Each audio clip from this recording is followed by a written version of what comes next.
ہم سوچتے ہیں پیسہ ہو چاہے جیسا ہو، مسلمانوں یہ پتہ نہیں مرنا بھی ہے، اس قبر کے اندر بھی جانا ہے۔ آج دنیا میں تو ہمارے ماں باپ مدد کے لیے آ جاتے ہیں، کوئی پریشانی آ جاتی ہے تو پریوار والے دوڑ دوڑ کر آتے ہیں، لیکن اس کوٹری، اندھیری کوٹری قبر، اس کی طرف بھی دھیان رکھو، اس میں جانا ہے، وہاں نہ باپ جائے گا، نہ ماں آئے گی، نہ بیوی آئے گی، نہ وہ اولاد آئے گی جس کے لیے رات دن تم یہ کر رہے ہو۔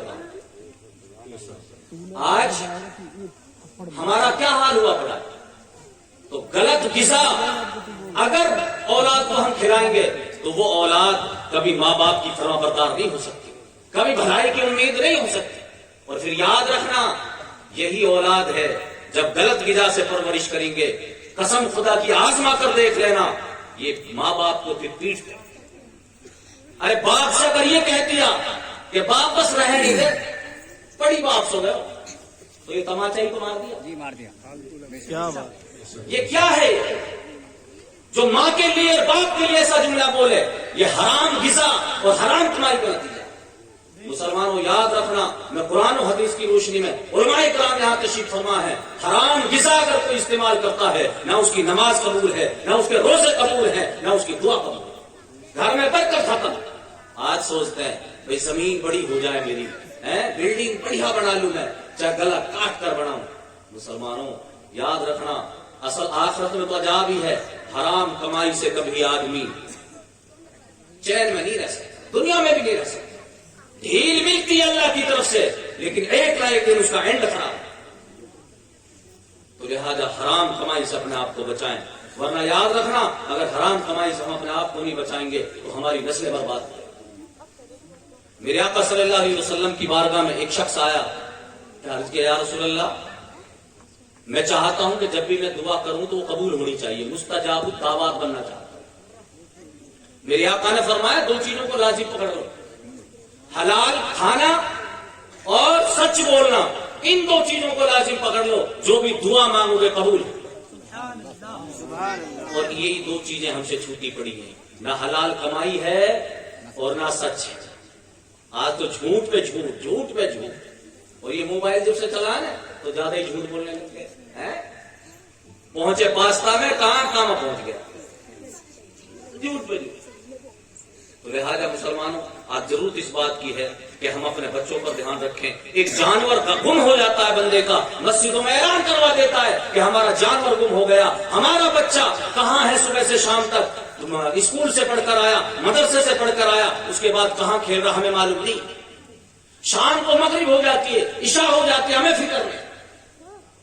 پتہ جب چلتا ہے کہ جب بچہ بگڑ کر بالکل تیار ہو جاتا ہے، پورا تیار ہو جاتا ہے، جب فکر ہوتی ہے کہ ہمارا بچہ،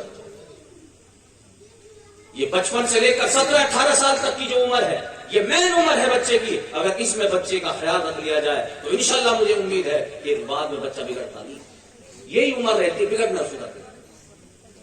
حدیث پاک کا مفہوم ہے کہ اگر آپ کو دیکھنا ہے نا کہ بچے کا کردار کیسا چل رہا ہے تو اس کے دوستوں کو دیکھ لو، اس کو دیکھ لو، دوستوں۔ آپ کو پتا کرنے کی ضرورت نہیں کہ آپ کا بچہ کس لائن میں چل رہا ہے، اس کے دوستوں پر نظر ڈال لو، اگر دوست شراب پینے والے ہیں ان کے ساتھ رہتا ہے تو سمجھ جانا کہ آپ کا بچہ بھی شراب پینے لگ گیا ہے، اگر کٹلو کاٹنے والوں کے ساتھ اٹھ بیٹھ رہا ہے تو سمجھ لینا لگ گیا۔ لیکن آج اس چیز کا ہم دھیان نہیں رکھتے ہیں، تو ضرورت ہے اس بات کی اپنے بچوں کو ایسے ماحول سے دور رکھیں، اور انشاءاللہ ایسے ماحول سے جب ہم دور رکھیں گے، ہمت مردہ مدد خدا، آدمی جب کوشش کرتا ہے تو انشاءاللہ اللہ تعالیٰ کی مدد ساتھ ہے۔ تو میں عرض کر رہا تھا کہ پہلا بچے کا جو مدرسہ ہے ماں کی گود ہے۔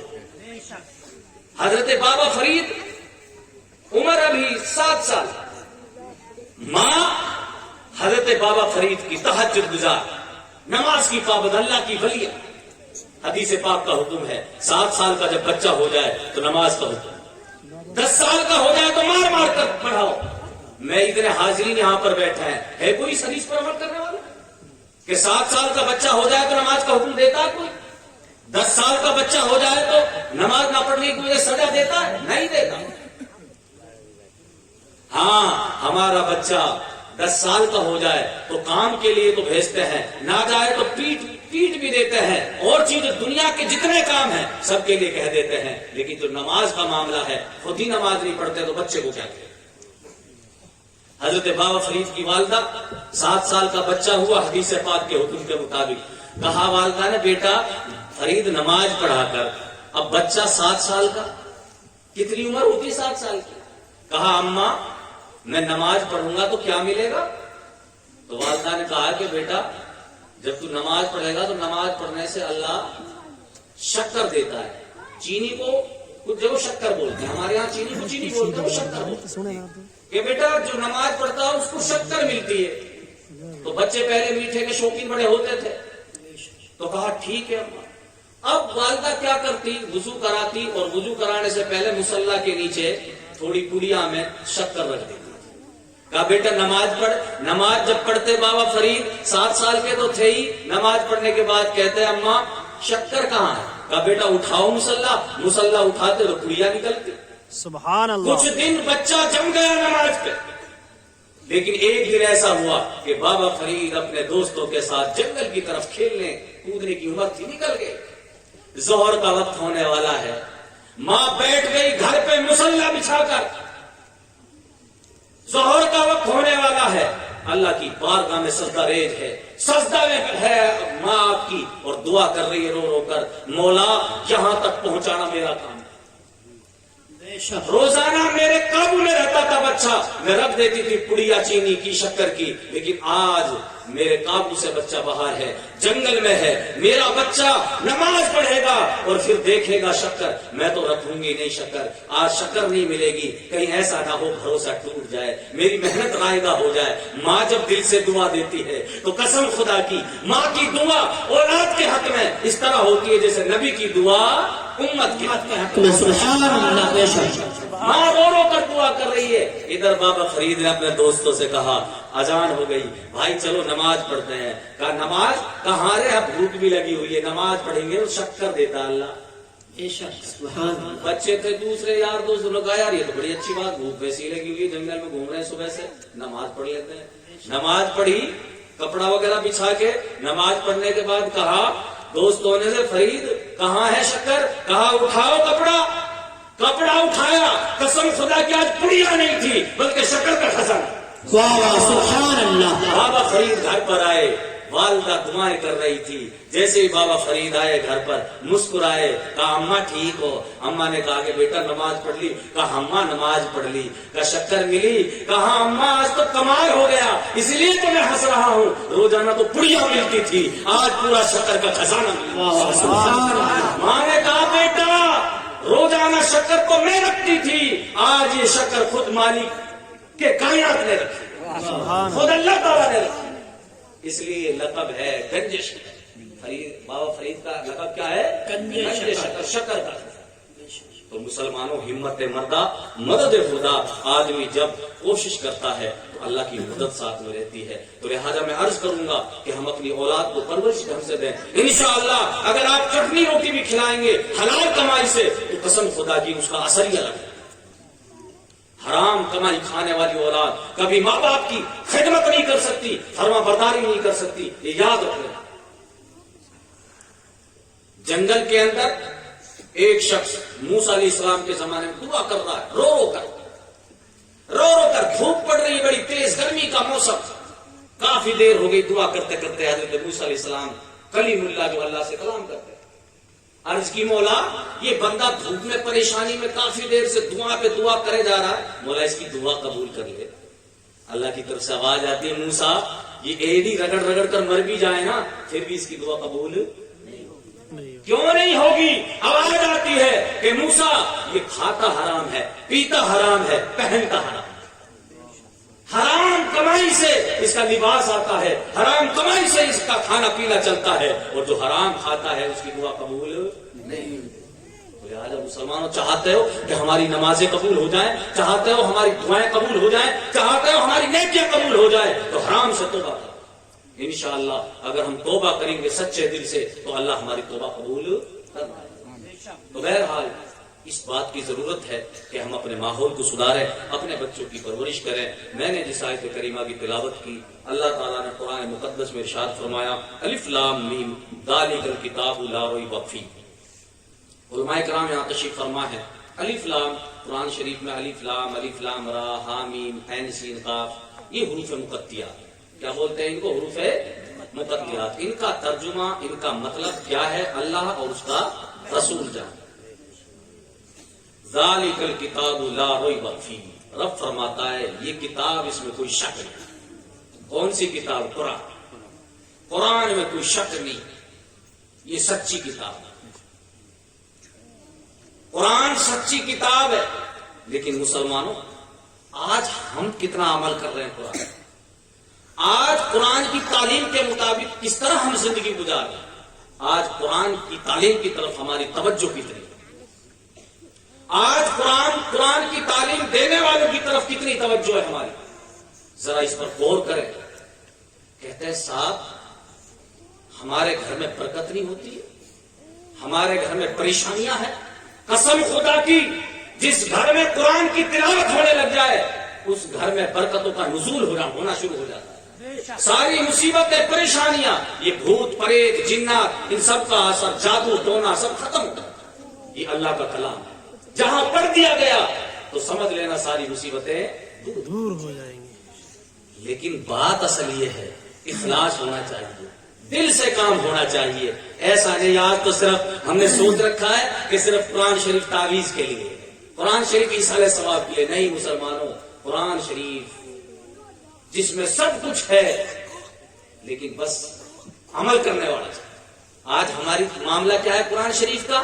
ہم اپنے بچوں پر انگلش پڑھانا، ہندی پڑھانا، میں نہیں کہتا کہ انگلش اور ہندی بہت اچھی بات ہے، اگر ہم دنیاوی تعلیم حاصل نہیں کریں گے تو یاد رکھنا ترقی کیسے کرنی ضروری ہے، لیکن اسلامی تعلیم اگر زیادہ نہ ہو تو اتنی تو ہونی چاہیے کہ بچے کو پتا چل جائے حلال کیا ہے، حرام کیا ہے، نماز پڑھنے کا طریقہ کیا ہے، باپ کا انتقال ہو گیا غسل کیسے دیا جائے گا، جنازہ کیسے پڑھی جائے گی، قبرستان چلے گئے تو فاتحہ پڑھنی ہے، دعا کرنی ہے، کس طرح ہوگی ہمیں پتہ ہی نہیں۔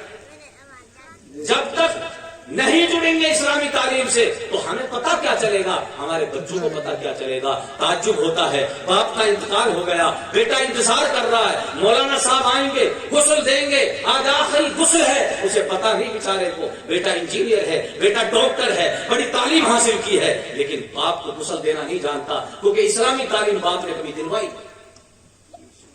ذمہ داری ماں باپ کی تھی۔ آج بچہ آخری غسل سے محروم کیوں ہے پتہ ہی نہیں۔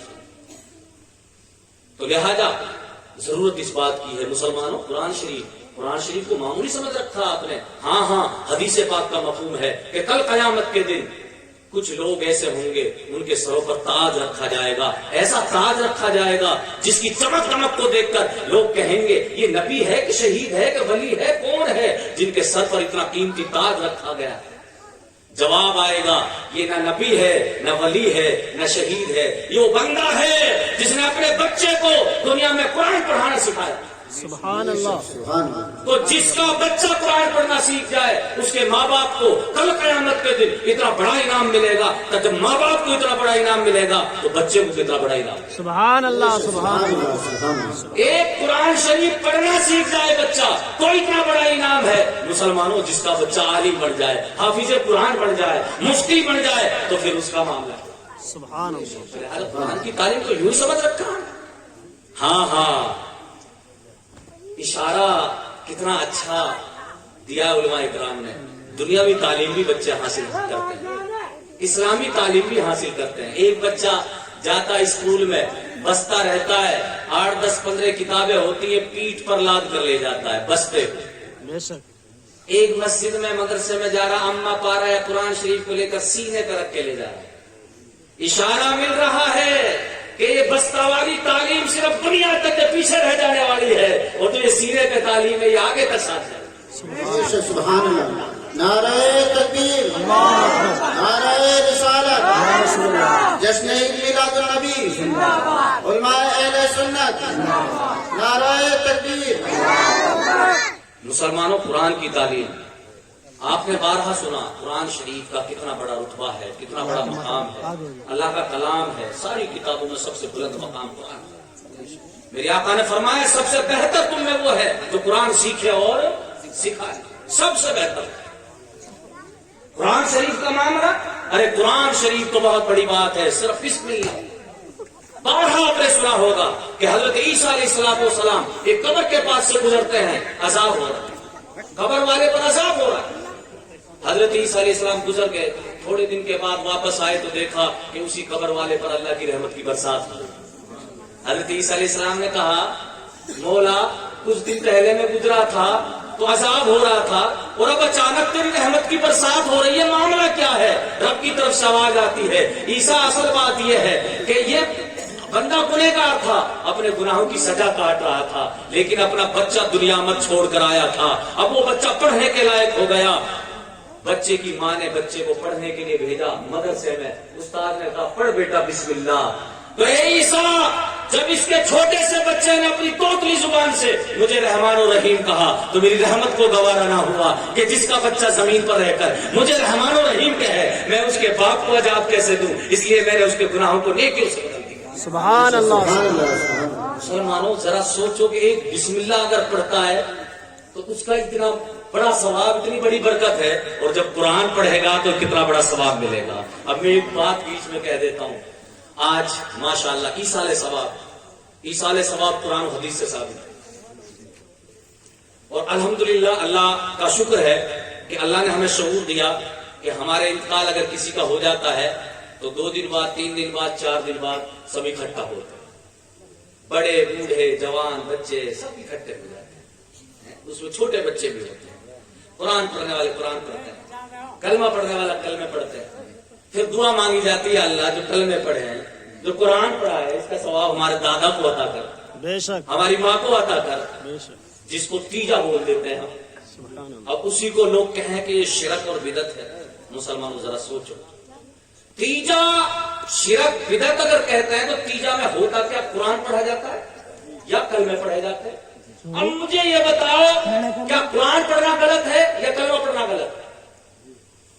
ارے ہے غلط؟ سن لے جو کچھ بتا رہا ہے۔ قرآن پڑھنا اس کا ثواب، کلمہ پڑھنا حدیث پاک میں آیا، میرے آقا نے فرمایا جس مرنے والے کی طرف سے 70,000 یا 1.25 کلمے پڑھ لیے جاتے ہیں اللہ اسے بخش دیتا ہے۔ سبحان اللہ، سبحان اللہ۔ نہیں بلکہ حدیث کہتی ہے۔ اچھا لوگ ایصال ثواب سب کرتے ہیں، سبھی کرتے ہیں، جو منع کرتے ہیں وہ بھی کرتے ہیں، صاحب میرا ذخیرہ ہو رہا ہے، میرا یہ ہو رہا ہے۔ ارے اچھی بات ہے، ذخیرہ ہو رہا تیرا، تو ایک بندہ اگر پڑھتا ہے 1.25 کلمے تو مہینہ بھی لگ سکتا ہے، 1.5 مہینہ بھی لگ سکتا ہے، اور وہ اکیلا ہے، گنہگار ہے، نیک ہے، کچھ اللہ بہتر جانے۔ لیکن جہاں سارے اکٹھے ہو رہے ہیں، بڑے بھی ہیں، بوڑھے بھی ہیں، بچے بھی ہیں، ان میں پتہ نہیں کون ایسا بچہ ہے یا کون ایسا آدمی ہے کہ جس کی وجہ سے سب کی دعا۔ سبحان اللہ، سبحان اللہ۔ پھر یہ غلط کیسے ہے؟ جس میں قرآن پڑھا جائے، کلمے پڑھے جائیں، ارے ہاں بس اس کو تیجا نہیں کہنا چاہیے بھائی، تیجا نہیں تو کوئی اور نام رکھ دو، کچھ اور نام رکھ دو، قرآن خوانی رکھ دو، پڑھو تو صحیح، کرو تو صحیح کام۔ بھائی ناک پہ اگر مکھی بیٹھ جائے تو ناک کو نہیں کاٹا جاتا، مکھی کو اڑائے۔ اگر تمہیں غلط لگتا ہے تیجا تو قرآن خوانی کہہ دو، ایصال ثواب کی محفل کہہ دو، کچھ بھی کہہ دو، بس تیسرے دن نہیں کہ بھائی چوتھے دن کرو، دوسرے دن کرو۔ تو بہرحال مسلمانوں یہ آج نئی باتیں، اللہ رحم فرمائے، بس یہ دیکھ لیں کہ بھئی اس میں پڑھا کیا جا رہا، قرآن پڑھا جا رہا، کلمے پڑھے جا رہے ہیں۔ ضروری نہیں آپ چڑوں پر پڑھو، آپ کنکریوں پر پڑھ دو، تسبیحوں پر پڑھ دو، چڑوں پر کوئی پڑھا، چنا صرف گنتی کے لیے ہوتا ہے۔ کس کے لیے ہوتا ہے؟ گنتی کے لیے۔ چنا پڑھا نہیں جاتا، یہ کان کھول کر سن لے آپ، چنا کو پڑھا ہاں صرف چنا گنتی کے لیے۔ چنا پڑھا جاتا ہے، اس کو بکھیر دیتے ہیں نا، بے ادبی ہوتی ہے۔ چنا اگر پڑھا جائے، بکھر جائے، پہلی بات تو چنا پڑھا نہیں جاتا ہے، پھر تو معاملہ یہ ہو جائے گا ہم تسبیح پڑھتے ہیں نماز کے بعد ہاتھوں پہ سبحان اللہ الحمدللہ سبحان اللہ الحمدللہ، تو اب آپ نے پڑھ لیا، ہاتھوں پہ تسبیح پڑھ لی، اللہ کا نام لے لیا، اب ان ہاتھوں کو آپ حفاظت سے رکھو، گندگی میں نہیں ڈالنا ہے۔ تسبیح پڑھ لیا آپ نے، اگر گندگی میں ڈالو گے تو بے ادبی ہو جائے گی۔ سمجھنے والی بات مسلمان، تو پتا چلا کہ ہم تسبیح پڑھتے ہیں، ہاتھ کو نہیں پڑھتے، اور یہ پڑھی نہیں جاتی گھائیاں بلکہ صرف گنتی کے لیے. کس کے لیے ہے؟ بلا تمثیل و تشبیہ. اسی طرح چڑے بھی صرف گنتی کے لیے ہیں. بزرگان دین نے یہ مقرر کر دیا تھا کہ بھئی 12.5 سے جو چڑے ہوتے ہیں ان کی جو تعداد و گنتی 1.25 لاکھ سے زیادہ ہوتی ہے، تو اس میں یہ سوچا کہ گنتی ہو جائے تو شیرنی ہو جائے. سبحان اللہ سبحان اللہ. تو بہرحال مسلمانوں، اس میں اپنی طرف سے یہ نہیں بلکہ قرآن پڑھا جاتا ہے، کلمے پڑھے جاتے ہیں، اور دونوں ہی اچھی چیزیں ہیں. اور ہماری کوشش ہے کہ بھئی ہم جو بھی کریں کوشش کریں قبول کرنا اللہ کا. تو بہرحال میں عرض کر رہا تھا کہ میرے آقا نے فرمایا کہ سب سے بہتر تم میں وہ ہے جو قرآن سیکھے اور سکھائے. تو آج ضرورت ہے کہ قرآن کی طرف ہم توجہ دیں، قرآن پڑھانے والوں کی طرف توجہ دیں. یہ نہیں کہ ہاں ہندی پڑھانے والے کو مہینے میں ایک بچے کا 1000 روپے دے سکتے ہیں، لیکن قرآن پڑھانے والے کو 50 روپے بڑی مشکل سے نکلتے ہیں. یہ کیا ہو گیا؟ ہمارا امام ہے، 5 وقت کی نماز پڑھتے ہیں امام صاحب، پیچھے اس امام کے. اچھا، نماز میں تو پیچھے اس امام کے، ہر جگہ آگے اس امام کے. امام بیچارہ کیا کرے؟ ہمارے میوات کا تو ماحول اللہ رحم فرمائے، سال میں 1 بار دیتے ہیں اناج کے ٹائم. بیچ میں اگر کوئی بات ہو گئی 5 مہینے میں تو جا بھیا. کیا امام کے بال بچے نہیں ہوتے؟ کیا امام کا پریوار نہیں ہوتا؟ کیا امام کو پیسوں کی ضرورت نہیں پڑتی ہے؟ مسلمانوں، یہ چیز آج پتہ ہے علماء کی قدر ہم نے کم کر دی تو یہ عذاب آیا. میرے آقا نے فرمایا کہ عالم کی جس نے قدر کی گویا اس نے میری قدر کی، جس نے عالم سے مسافہ کیا گویا اس نے میرے ساتھ مسافہ کیا. دنیا میں جو عالم کے ساتھ بیٹھا کل قیامت کے دن وہ میرے ساتھ بیٹھا. سبحان اللہ سبحان اللہ. عالم کی قدر ہم نے بتا دی. عالم کے لیے پیسے ہماری جیب سے نہیں نکلتے. ہاں امام صاحب ہے بیچارے، اگر وہ سادگی میں رہیں، سادہ کپڑے میں رہیں، سادگی میں رہیں تو بھی آنچ، ارے یہ تو ہمارا امام ٹیچر سو، پھر بھی پریشان. اور امام نے ٹیپ ٹاپ کے کپڑا پہن لیے اور کوئی موٹر سائیکل وغیرہ لے لی، تھوڑا صحیح ڈھنگ سے رہا ہے، بھائی اڑ رہا ہے، لوٹ رہا ہے، کر دیو کام. مسلمانوں میں کیا ہے؟ یہ ہے کیا؟ یہ ہنسنے والی بات نہیں مسلمانوں. آج بتائے دوسری قوموں کو دیکھو جا کر، دوسری قوموں نے اپنے گرووں کو اپنے سر پر بٹھا کے رکھا ہے. آج وہ لوگ آگے بڑھے ہوئے ہیں. آج ہم نے اپنے اماموں کو، آج لوگ مدرسے میں اپنے بچوں کو کیوں نہیں بھیج رہے پڑھنے کے لیے؟ قرآن کی طرف توجہ کیوں نہیں ہے؟ کیونکہ حالات دیکھتے ہیں کہ امام کی کتنی بے قدری ہو رہی ہے، امام کی آمد کیا ہو رہی ہے. ان حالات کو دیکھ کر اپنے بچے کو مدرسہ بھیجنا گوارا نہیں کر رہے. جی جی. لہٰذا امام کا رتبہ بڑھائیں. انشاءاللہ اللہ کے گھر کا جو امام ہے اگر اس کا ہم رتبہ بڑھائیں گے اللہ ہمارا دونوں جہاں میں رتبہ بڑھائے. سبحان اللہ. امام کی قدر کریں. آج تو میوات میں 1 سال میں دیتے ہیں اور وہ بھی تھوڑی تھوڑی باتوں پر غصہ بھی ہو جاتے ہیں. اللہ رحم فرمائے. امام کی پریشانی، ایک تو سال میں 1 مرتبہ دیتے ہیں، اگر کوئی چھوٹی موٹی بات ہو جائے نا پھر اس کو بھی نہیں دیتے. خرچہ بھی دیتے ہیں بھائی امام کو ہم کتنا دیتے ہیں؟ 2000 روپے دیتے ہیں. اچھا مہینے میں 2000 روپے. ارے آج ہمارا نوجوان لڑکا ہے موبائل رکھتا ہے 2000 ایک دن میں 2 دن اڑا دیتا ہے. وہ ایک لڑکا اڑا دیتا ہے. امام صاحب جو پریوار والا ہے اس کا خرچہ کیا ہوگا؟ اور پھر بھی ہم سوچتے ہیں ہم کتنا بڑا احسان کر رہے ہیں. یہ نہیں سمجھتے کہ امام ہماری کتنی بڑی خدمت کر رہا ہے. 5 وقت کی نماز پڑھ رہا ہے، انتقال ہو جائے تو جنازہ وہ پڑھا رہا ہے، اصالہ ثواب ہو رہا ہے تو آ رہا ہے وہ اس محفل میں آ رہا ہے. بچہ پیدا ہو گیا، اذان وہ دے رہا ہے، رات کو بچہ رونے لگ گیا، تعویذ کی ضرورت پڑ گئی، دم کروانے کی ضرورت پڑ گئی، ڈاکٹر کے پاس جاتے ہیں تو پتہ ہے کتنی بار کہنا پڑتا ہے، تگڑی فیس لیتا ہے، رات کی ڈبل فیس، پھر بھی ہم دے دیتے ہیں. امام صاحب کے پاس جائیں گے، 12 بجے اٹھاتے ہیں امام صاحب کو، صاحب دم کرنا، بچہ پریشان ہے، تعویذ بنانا ہے. امام صاحب کی نیند چھوڑ کر آتا ہے لیکن ہماری جیب سے 50 روپے نہیں نکلتا. اسپتال میں جائے تو 1000 روپے، فائدہ ہو نہ ہو گارنٹی نہیں. یہ کیا ہے؟ تو آج یہ ہماری کمی ہے. اس چیز کے بارے میں ہم نہیں سوچیں گے تو کون سوچیں گے؟ معاملہ آ گیا ہے نکاح کا. امام صاحب کو 2-4 نکاح کے سال میں وہ کچھ آمد ہوتی ہے. تو آج ہمارے مسلمانوں کے حالات ایسے ہیں، جاتے ہیں بازار کہ صاحب کپڑا دے دو. اب بڑیان نے بھی پتہ ہے کہ بھائی کس کے لیے چاہیے کہ امام صاحب کے. اچھا ادھر رکھا ہے، انہیں پتا ہی گھٹیا لیتے، گھٹیا کپڑا، گھٹیا لنگی، گھٹیا ساتھی دے دی گئی. اب چھانٹنا بانٹنا نہیں، دے دی. پہنچ گئے صاحب نکاح پڑا، جبکہ شادی میں اصل کیا ہے؟ نکاح. اصل نکاح میں کوئی خرچہ نہیں، اور دوسری فضولیات ہے لاکھوں روپے کا خرچہ، لاکھوں کا، جو شریعت میں جائز نہیں۔ کھانا جہاں 1 لاکھ کا بننا چاہیے وہاں 3 لاکھ کا کھانا بنا رہے ہیں۔ ہاں بہت سے بھائی اللہ ہدایت دے بینڈ باجا لے کر آ رہے ہیں، 1 لاکھ 50 ہزار تک کا ان میں خرچہ ہو رہا ہے۔ جہاں 10 گاڑیوں کی ضرورت ہے وہاں 20 گاڑیاں کر رہے ہیں، خرچہ فضول ہو رہا ہے۔ لیکن امام صاحب پڑھا رہے ہیں، اب کپڑے تو لے لیے، اب نکال رہے ہیں 500، اور اس کے پوچھتے ہیں 500 دے دو، 500 اس کو ہی پوچھ رہے ہیں 500 دینے کے لیے، 1000 دینے کے لیے۔ مسلمانوں جو اصل چیز ہے جہاں ہم لاکھوں خرچ کر رہے ہیں، کہ ہم 11,000 روپے امام صاحب کو نہیں دے سکتے؟ جہاں ہم کروڑوں خرچ کر رہے ہیں تو 5100 یا 11,000 روپے سے کمی آ جائے گی ہمارے۔ یہ سب ہماری سوچ ہے، اور یاد رکھنا اللہ کے راستے میں جب بندہ خرچ کرتا ہے تو اللہ اسے بڑھاتا ہے، گھٹاتا نہیں۔ آج ہم سوچتے ہیں پیسہ خرچ کریں گے تو گھٹے گا۔ یاد رکھنا اسلام نے کہا ہے کہ حرام چیزوں میں پیسہ خرچ کرنا حرام ہے، غلط راستہ ہے، فضول خرچی حرام، لیکن اچھی جگہ پر خرچ کرنا ثواب۔ اچھا میں آپ سے پوچھتا ہوں، آپ کے 2 بچے، ایک 15 سال کا ہے، ایک 5 سال کا بچہ ہے۔ 15 سال والا بچہ شہر میں جاتا پڑھنے کے لیے، اس کو ضرورت 200 روپے کی ہے پرتی دن، آپ 200 روپے اسے دے رہے ہو۔ ایک چھوٹا بچہ 6, 7, 8 سال کا وہ گاؤں میں پڑھتا ہے، اس کے لیے 50 روپے کی ضرورت، 20 روپے کی ضرورت آپ اسے دے رہے۔ پھر آپ کا بڑا بچہ اور باہر چلا گیا، اب اسے روزانہ 500, 700 روپے کی ضرورت ہے، آپ اسے بھی دے رہے۔ یہ پیسہ کہاں سے آ رہا ہے؟ اللہ انسان کر رہا ہے انسان۔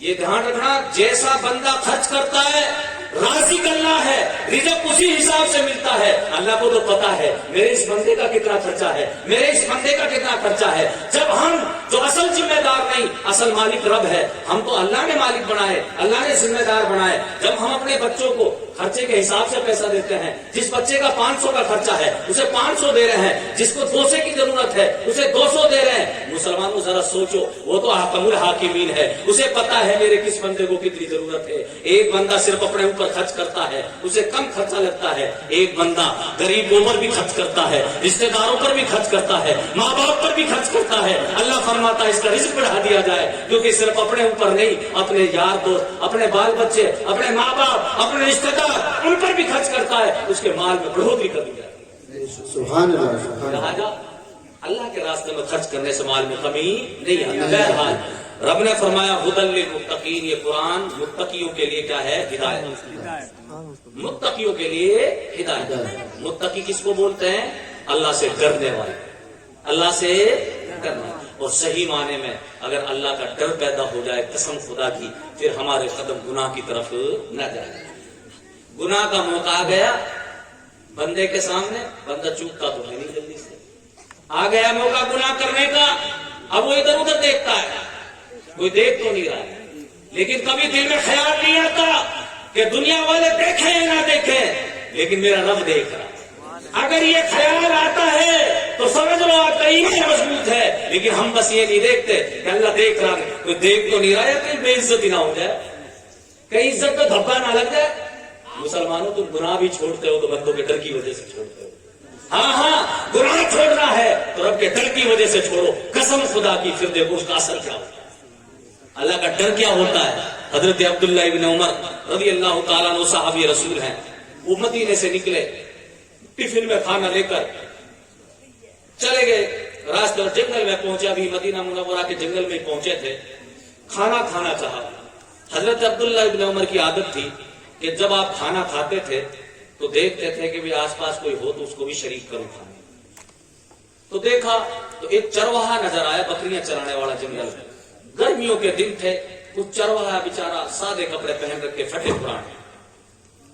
حضرت عبداللہ ابن عمر نے اس سے کہا بھائی کوئی رمضان کا وقت نہیں چل رہا تھا، روزوں کا مہینہ نہیں چل رہا تھا، عام دن تھے گرمیوں کے، دھوپ پڑ رہی کڑاکے۔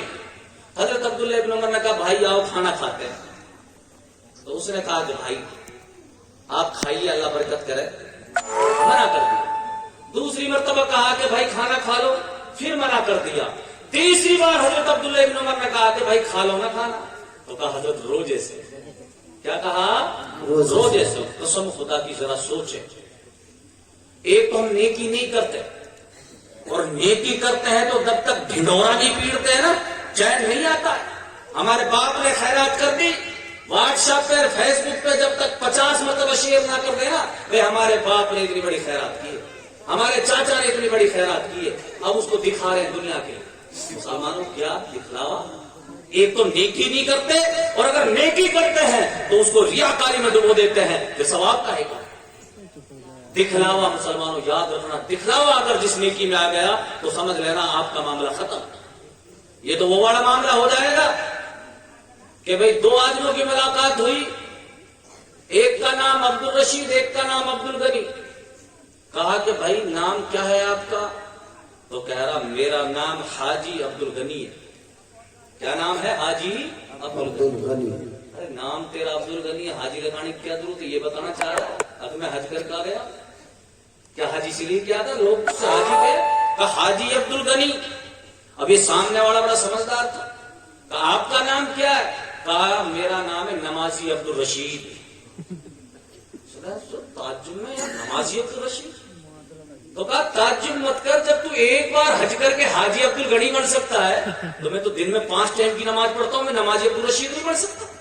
یہ اس کو سبق سکھانے کے لیے۔ تو مسلمانوں دکھلاوا نہیں ہونا چاہیے۔ تو میں عرض کر رہا تھا کہ جب تیسری مرتبہ حضرت عبداللہ ابن عمر نے کہا بھائی کھانا کھا لے، تو تیسری مرتبہ میں اس نے کہا حضرت میں روزے سے نفلی روزہ رکھا ہوا ہے، تو رمضان تو چل نہیں رہا تھا، نفلی روزہ۔ حضرت عبداللہ ابن عمر تعجب میں پڑ گئے، صحابی رسول ہے، یار کمال کی بات ہے، گرمی پڑ رہی ہے، دھوپ کڑاکے بھی، علاقہ ریگستان کا، اوپر سے یہ چرواہا بکریاں چرا رہا ہے، اور پھر روزے سے۔ لوگ رمضان میں روزے نہیں رکھتے، کپڑے پھٹے پرانے۔ حضرت عبداللہ ابن عمر نے سوچا کہ یار ان کو چیک تو کرنا چاہیے کہ یہ خالی روزہ یہ رکھتے ہیں یا حقیقت میں متقی اور نیک آدمی، کیونکہ ضروری نہیں ہے کہ ہر روزہ رکھنے والا نیک ہو، ہر حج کرنے والا نیک ہو، ہر نماز پڑھنے والا نیک ہو، ہر داڑھی والا نیک ہو، ایسا ضروری نہیں ہے۔ ہم نے دیکھا بہت سے نمازیوں کو 5 ٹائم کی نماز پڑھتے ہیں، تاش کھیلتے رہتے ہیں،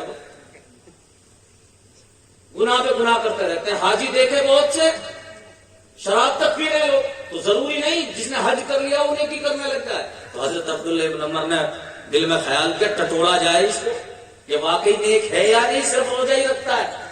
تو بکریاں کی تقریباً 400-500۔ کہا کہ جی یہ بکریاں ہیں، ان میں سے ایک بکری بھیج دو نا مجھے، اس بکری کی قیمت بھی آپ کو دوں گا، اسے یہاں ذبح کریں گے، تم بھی کھانا میں بھی کھاؤں گا، گوشت اپنے گھر تم بھی لے جانا میں بھی لے جاؤں گا۔ کہا جناب معذرت چاہتا ہوں، یہ میری بکریاں نہیں ہیں، میں تو فلانے کا نوکر ہوں، میں تو گھاڑی پہ چلا۔ تو حضرت عبداللہ ابن عمر نے کہا کہ بھائی 400-500 بکریاں ہیں، ایک بکری اگر تو بیچ بھی دیتا ہے تو اصل تو مالک کو پتہ ہی نہیں چلے گا، اور پتہ چل بھی جائے تو بھیڑیا پہلے بہت رہتے تھے، کہہ دینا بھیڑیا کھا گیا، ارے تیرا کام بڑھ جائے گا۔ قسم خدا کی اس چروائے نے کیا جواب دیا تھا کہ حضرت میں اپنے مالک کو تو وشواس دلا دوں گا، لیکن کل قیامت کے دن اگر مالک کے کائنات نے پوچھ لیا تو جواب کیا دوں گا؟ میری سادگی پہ مت اندازہ لگانا، میرے پھٹے پرانے کپڑے پہن رکھے ہیں، میرا ایمان ایسا نہیں، میرا ایمان مضبوط ہے۔ سبحان اللہ۔ ذرا سوچیں اس وقت کے بکری چلانے والوں کا ایمان اتنا مضبوط تھا، تو بتائیے پھر اس وقت کے جو عالم تھے، صحابہ تھے، ان کا ایمان حال کیا؟ بے شک۔ تو یہ ہوتا اصل تقوی، اصل پرہیزگاری، جو اللہ کا خوف ہوتا ہے، صحیح معنی۔ تو بہرحال رب نے فرمایا ہدی للمتقین، یہ قرآن ہدایت ہے کس کے لیے؟ متقیوں کے لیے۔ تو متقی کا معنی میں نے بتا دیا، ڈرنے والا۔ متقیوں کی پہچان کیا ہے؟ متقیوں کی پہچان کیا ہے؟ تو یہ بھی اللہ پاک نے فرمایا آگے قرآن پاک میں، ہدی للمتقین سے الذین یؤمنون بالغیب۔